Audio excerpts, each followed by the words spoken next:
Under the cheerful, clear skies, my husband, John, and I eagerly made our way to the elementary school. Today is our grandson, Nick's field day. Spotting Nick among the students lined up in the schoolyard, we shouted as loud as we could. "Go, Nick! You can do it!" With students and parents all cheering, our voices probably didn't reach him. The obstacle race, dance, the morning events flew by, and soon it was announced that it was lunchtime. The elementary school students who had been sitting in their class groups rushed over to their guardians. But Nick was nowhere to be seen. "Oh." I followed John's gaze as he called out. And there was Nick, all alone, nibbling on a sandwich. "Why are you eating alone? Where are your mom and dad?" "They went to the aquarium with my brother." "What? How come?" "I knew it," John said as if he had guessed everything. "John, Emily, Mary, breakfast is ready." Another calm morning begins as usual. I, Linda, gently called out to my still sleepy husband and our 2 daughters. "Good morning." "Oh, is it scrambled eggs this morning?" John sniffed happily as he entered the dining room and sat down at the table. I'm so nervous about today's speech competition." Our elder daughter, Emily, a high school senior, sighed as she poured some juice. "You are good at speaking, so it will definitely be okay. You're unbeatable when it comes to talking, sis." Mary, our sophomore daughter, smiled as she playfully patted Emily on the shoulder. "What's that supposed to mean? Are you complimenting me?" Emily puffed out her cheeks in a jokingly angry manner. "Of course." Seeing Mary's goofy face made me relax. "Thanks to you, my nerves are gone. You should take things more lightly, like Mary does." John commented this to Emily, who is not only well-spoken but also strong-willed. "Yeah, I need to loosen up a bit." For a moment, Emily's face clouded, but she quickly recovered. I sensed Emily's mood swing and promptly spoke up. "It's because you're so reliable, Emily, that you help me out too. I believe it's natural for teenage girls to be moody." After that, Emily's speech competition went smoothly, and both daughters began preparing earnestly for their final exams. "Let's see, this should be solvable using this formula." As I brought over some sandwiches to my hardworking daughters, Emily appeared to be struggling but managing to solve the problems. "Emily, take a break if you're hungry. Have a sandwich." "So, that's how it works." Emily was so focused that she didn't seem to hear me. I left the wrapped sandwich at the door and headed to Mary's room. "Mary, I made some sandwiches for you." Entering her room, unlike the studious Emily, Mary looked relaxed as she casually flipped through her textbook. "Wow. I was just getting hungry, so I'm glad." "Thanks, Mom." With an innocent smile, Mary eagerly took a bite of the sandwich. Even during the exam period, Mary's relaxed attitude was evident, but her test scores were nearly perfect. Sure enough, she scored almost full marks on the final exams and came home as usual, snacking away. Although Emily scored above average, she was upset because she lost to Mary in terms of overall scores. Consequently, when Mary tried to talk to her after she got home, Emily stubbornly ignored her. It's always a set pattern, a period of ignoring for a couple of days, and then on the 4th day or so, they return to their normal demeanor as if nothing had happened. I think Emily's competitive nature makes her more likely to lash out at Mary, who is the closest to her. Perhaps it's a matter of pride for Emily as the older sister? She always seemed to have a competitive spirit against Mary. However, no matter how hard Emily tried, she never seemed to match up to Mary. Mary, for her part, seemed unaware of Emily's competitive feelings, always interacting with the same energy level. Seemingly unfazed even when ignored. Eventually, Emily stopped trying to compete, and by the time she graduated high school, her days flowed as peacefully as a calm river. After high school, Mary started working at a small travel agency. 2 years later, she got married, moved out, and soon gave birth to a boy, Nick. Now, Nick is in the 5th grade. On the other hand, after graduating from high school, Emily worked in a clothing store and enjoyed her work-focused life up until she was 23. However, seeing Mary's blissful appearance as a bride sparked something in her, and she suddenly started focusing intensely on finding a partner. One day, when Emily turned 26, she came home from work with a bright smile. "Mom, guess what?" She rushed toward me in the living room, where I was ironing, with such vigor it was almost as if a wild boar was charging. "Hi, Emily. Something good happened?" I stopped and looked up at Emily, whose eyes sparkled brightly. "I got proposed to by Chris." Chris is Emily's boyfriend, whom she met at a mixer, and they had been dating for a year. "Next, it'll be kids. Mary only has one, so I want two." Emily clasped her hands and looked up as if praying. "Emily, that's not something to compete over, is it?" But Emily seemed already caught up in the idea of marriage and children. "Will you move out when you get married, Emily?" "Of course. We're planning to build a house so we can live comfortably, even when we have kids. I'll quit my job and focus on being a homemaker. Emily, you'll make a great wife." I can't wait to get married. A few weeks later, Emily moved out. "The room feels so much bigger now," John muttered as he looked around the now empty rooms of Emily and Mary. "I'm going to miss them. Let's just take it easy from now on, just the two of us." "Sounds good."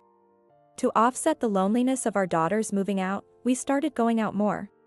However, one day, our peaceful days came to an abrupt end. It all started with a single phone call. "Hello?" John is cautious and wary of the scams that are prevalent these days. As the person on the other end spoke, John's face grew tenser, and I couldn't help but worry. "So, what about my daughter?" John's voice was even deeper as he questioned the caller. Then, turning pale, he began to tremble as he took notes. "I'll head over right away." After hanging up the phone, John looked utterly dazed. "John, what's wrong?" "Mary." John choked up, struggling to speak as he took several shallow breaths. "Mary has been in an accident and was taken away by ambulance." "Oh no. It seems her condition is quite serious. Let's go to the hospital right away." Realizing it was no time to be in shock, we forced ourselves to act, called a taxi, and headed to the hospital. Upon arriving at the hospital's reception, we were immediately directed to wait in front of the surgery room. There, Mary's husband, David, was pacing anxiously. "David?" "Oh, Linda and John." Seeing us, David's face, which had been taut with strain, suddenly broke down and tears streamed down his face. "Mary, a truck ran a red light and..." David sobbed softly. "Oh no." I couldn't yet comprehend the full situation and just stared at the surgery room doors. How much time had passed? The surgery room doors slowly opened. Mary. David, as if about to rush into the surgery room, was approached by Dr. Williams, who walked with a heavy step. "Dr. Williams, is she okay? Are you her family member?" Dr. Williams did not answer David's question but instead began with a serious tone. "Yes, I'm her husband, and these are Mary's parents." "What's her condition?" "I did my best, but honestly, her condition is critical." "Oh no." "Dr. Williams, please do whatever you can." Hearing the words I dreaded most from Dr. Williams, my mind went blank. Dr. Williams clenched his lips and his face turned grim. Soon after, we were allowed to visit Mary, who was moved to another room and appeared to be sleeping peacefully. "Mary, Mary." We called out to her, seeing her bandaged head and her painfully frail appearance. There was no response from Mary, and we were forced to face the harsh reality. If we keep talking to her, she'll respond eventually. "Let's come back tomorrow, she just had surgery." Over the next few days, we continued visiting Mary and speaking to her. David grew noticeably thinner each day. His eyes sunk in, his hair turned grayer, and he looked almost like a different person. 2 weeks into our visits, we couldn't hide our fatigue anymore. That day, David seemed to have realized something and brought their son, Nick, along. I had also contacted Emily, and she hurried to Mary's side. "Mary, please wake up." Emily softly spoke to the unresponsive Mary and reached out to touch her forehead. At that moment, Mary's stable heart rate suddenly dropped, and alarm bells sounded throughout the hospital. "Mary." The piercing beeps resounded loudly. Refusing to be drowned out by the noise, I called out desperately to Mary. "Mary, Mary." Looking at the heart monitor, Mary's heart rate had stopped. "I'll go get Dr. Williams." In the tense moments, Dr. Williams quickly returned. "Please step back." Dr. Williams immediately attempted CPR, but Mary's heart did not revive. At 11:26 a.m., she has passed away. As Dr. Williams finished speaking, Emily and David broke down in tears. "Mary, these past 2 weeks must have been so painful for you." John, with a trembling voice trying to hold back tears, gently touched Mary's cheek. In the midst of this, Nick seemed still unable to grasp the situation, observing the grieving adults with confusion. I explained the situation to Nick. Despite being just a child, the perceptive Nick seemed to quickly understand. Biting his tightly pressed lips as he stared intently at Mary's face and murmured, "Mom." Tears streamed down Nick's face. Tragically, just a few weeks after Mary's passing, we received the news of David's death. During the weeks Mary was hospitalized, David had lost a significant amount of weight due to shock. And his appearance dramatically changed with increased wrinkles and gray hair, making him almost unrecognizable. Already emotionally fragile, he couldn't come to terms with Mary's condition, and his pre-existing heart condition worsened. Faced with these rapid and devastating developments, we were not only confused but also deeply concerned about the future of Nick, who was now left alone. "Can't believe David passed away too." "Yeah, it's going to be hard for Nick. Should we take Nick in?" We both felt a strong desire to raise our daughter's only child. "I'd like to, but what would be best for Nick?" "Right. Maybe we should talk to Emily about it?" I immediately called Emily. Hello. Emily's voice was gloomier than usual due to the recent events. "I have something to discuss. Is now a good time?" "What's wrong?"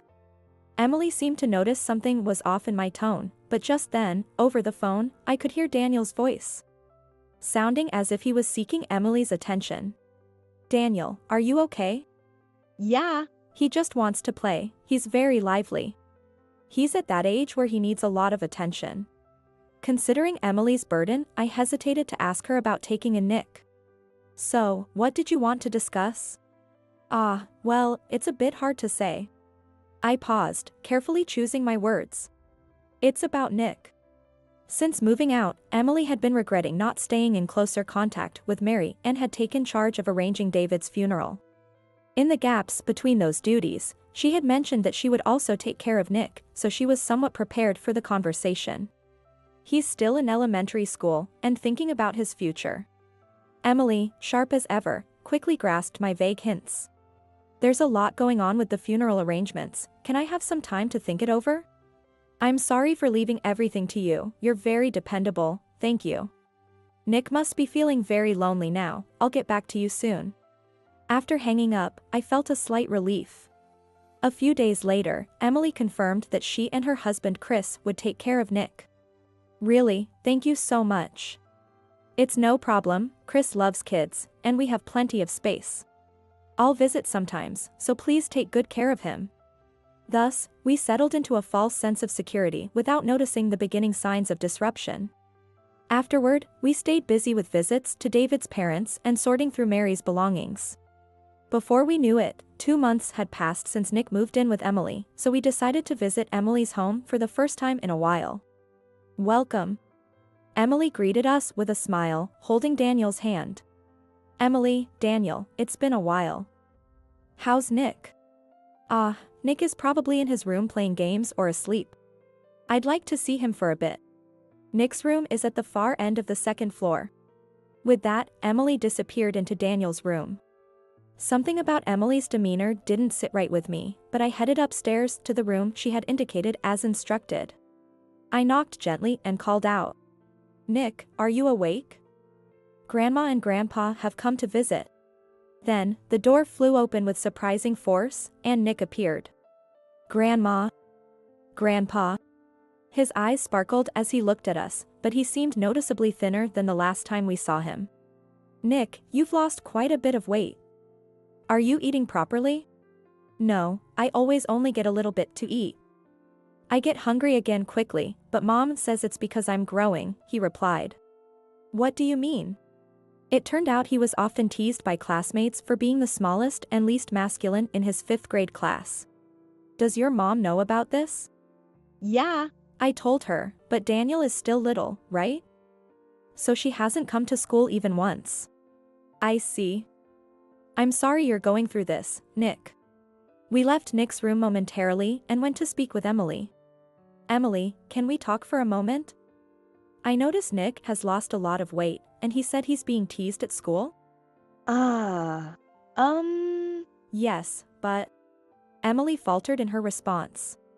We've just started living together, and I think Nick is being careful not to eat too much around us. Emily spoke quickly, avoiding my gaze. Is he being mistreated? Have you been in contact with the school? I meant to go. But just when Daniel was ill or clinging to me, demanding attention. I understand. Just make sure Nick eats properly. Yes, of course. I think he'll open up to me soon, don't worry. With that, Emily hurriedly said, I need to attend to Daniel, and quickly turned away from us. Returning to Nick's room, he was still waiting with a bright smile. As we were leaving Emily's house, I noticed John pausing and staring intently at the entrance. John, what's wrong? Nothing, let's go. The image of Nick's gaunt figure lingered in my mind. We returned home silently, unable to shake off our concerns. A few weeks later, the phone at our house rang. Hello? Hello, Grandma? It's Nick. To my surprise, it was Nick who had called. Hey, I have a field day coming up this Saturday. That sounds fun. While I was excited about attending his field day, something felt off about why he would call us himself. We'll definitely come and cheer for you. Yeah. Thank you.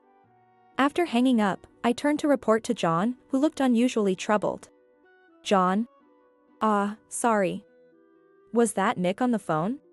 Yes, he said there's a field day this Saturday. We promised to go and cheer for him. John's eyes hardened as he nodded firmly. And then, on the day of the field day, Elle arrived. Under the delightful clear skies, we headed to the elementary school with excited hearts. Just as we arrived, the opening ceremony of the field day was about to start. There's Nick.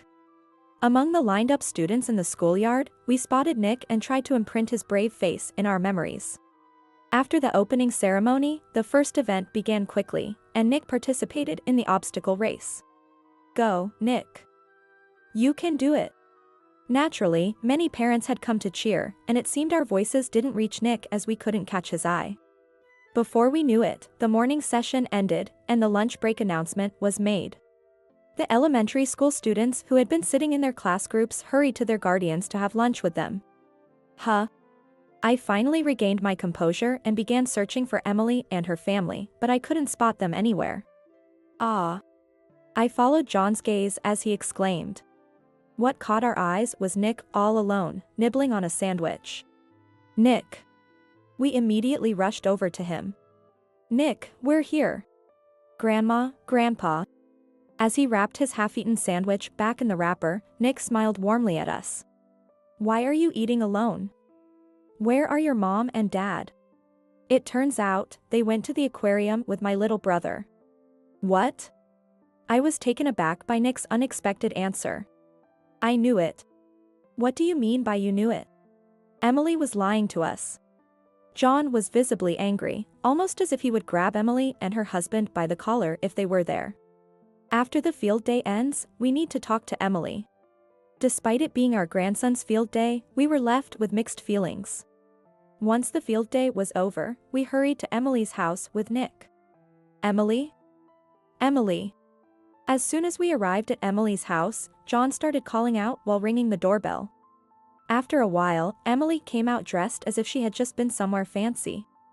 Dad, raising your voice like that is a nuisance to the neighbors. Emily looked clearly annoyed and spoke in a frustrated tone. I don't care about the neighbors right now. It's about Nick. It was his field day today, why weren't you there to support him? Emily was visibly shaken and covered her trembling lips with her hand. Why do you guys even know today was the field day? And besides, we have our way of raising our children, so please don't interfere. Emily rattled off like a machine gun and forced us out saying, "Daniel is crying," and closed the door on us. "Hey, we're not done talking." "Emily." John raised his voice, but the door remained shut. Hearing John's loud voice, a neighbor came to check on us. "What happened?" "I'm sorry for raising my voice, my daughter lives in this house." "Oh, are you Emily's parents?" The neighbor, who seemed kind-hearted, quickly welcomed us and gestured for us to come closer. "I hate to say this to you, but, actually." The neighbor confided that Emily has been unusually harsh on Nick. "Actually, it's beyond harsh." "Is that so?" "Yes, it's becoming a bit of an issue in the neighborhood." Nick was really being treated that harshly. Angered by the revelation, I decided we needed to gather indisputable evidence so that Emily could not talk her way out of it. "John, I'm going to speak with the elementary school teachers." "All right. I'll gather more information from the neighbors." Over several days, we diligently collected evidence and consulted with the Child Welfare Services to further substantiate our concerns. The staff at the Child Welfare Office were very supportive, and we were able to get a good grasp of Nick's situation. Later, we arranged a meeting with Emily under the guise that the child welfare officer was a counselor specializing in dealing with children like Nick, offering us guidance on how to interact with him at his age. On the day of the meeting, the staff, both of us, Emily and Chris, and Nick sat down together. The child welfare official began asking Nick gentle questions. "Do you enjoy school? What do you talk about with your mom? Are you eating well? Do you get along with your brother? Who do you bathe with?"